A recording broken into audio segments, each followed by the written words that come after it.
આગામી દિવસોમાં રાજ્યમાં મેઘરાજા ધડબડાટી બોલાવશે। હવામાન વિભાગે વરસાદની આગાહી વ્યક્ત કરી છે। આજે સૌરાષ્ટ્રના કેટલાક એવા ભાગો છે કે જ્યાં હળવા વરસાદની આગાહી કરવામાં આવી।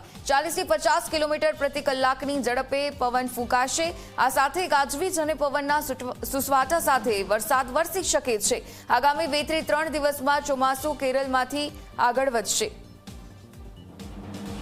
તો ગુજરાતમાં ચોમાસાની શરૂઆત થઈ છે ત્યારે 4 જૂને ભારતમાં વિધિવત ચોમાસું બેસી ચૂક્યું છે। કેરળ ચોમાસાના આગમનની સાથે સાથે ગુજરાતમાં પણ પાછલા અમુક દિવસથી છૂટો છવાયો વરસાદ ચાલી રહ્યો છે।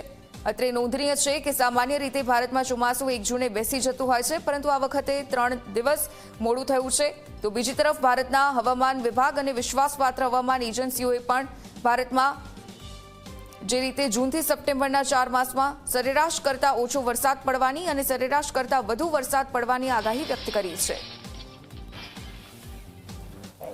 आज का जो फोरकास्ट दिया गया है 5 से लेकर 10 जून तक, इसमें आज हल्का से मध्यम बरसात का संभावना रहेगा गुजरात रीजन में, और जो सौराष्ट्र कच्छ की दक्षिण और दक्षिण पूर्वी जो ज़िला है इसमें आज हल्का से मध्यम बरसात का संभावना रहेगा।